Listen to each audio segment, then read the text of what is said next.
ဘောင်းဆိုတဲ့ကောင်ကတိတ်ပြောလို့ရတာသူ့ဖေးသုံးပါရင်ပါနေလိမ့်မယ် ဟုတ်တယ်ကွာသူ့အဖေလုံးကလည်းမြတ်တင်ကိုဓမြတိုက်ရင်လည်းအတင်းအားမှခေါ်ယူပေါင်းတင်လိုက်တာ ဒါဆိုဒေါ်လေးမြတ်တင်ကအလိုမတူပဲပေါင်းသိခံရတာဆိုတနာပါနဲ့ အနာစရာမလိုပါဘူးသမီးရဲ့လူဆိုတာကကိုယ်ကန်နဲ့ကိုလာကြတာပါညတင်ကိုတပေါင်းရဲ့အဖေကအတင်းအာရမယူခဲ့တော့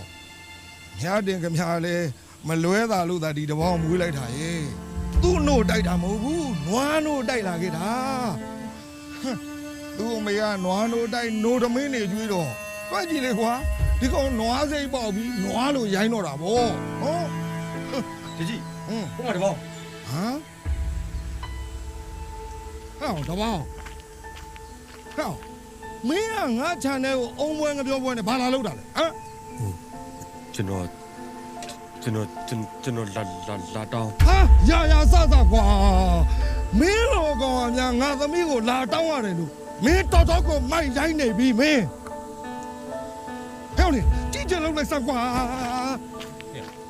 မင်းကလေသွားစဖင်းသွားလာဟဲ့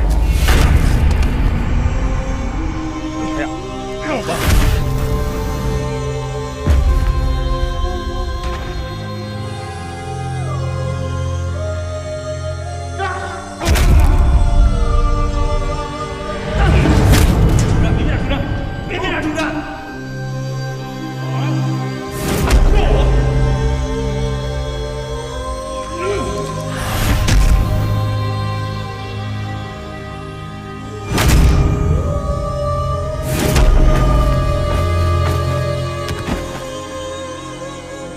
အမေတော်မလွဲတာ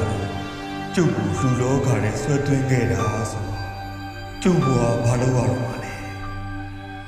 လောက်ကြပါခမရတို့ကြိုက်တယ်လို့သာလောက်ကြပါကျုပ်ကိုတေးအောင်တတ်မယ်ဆိုရင်လေ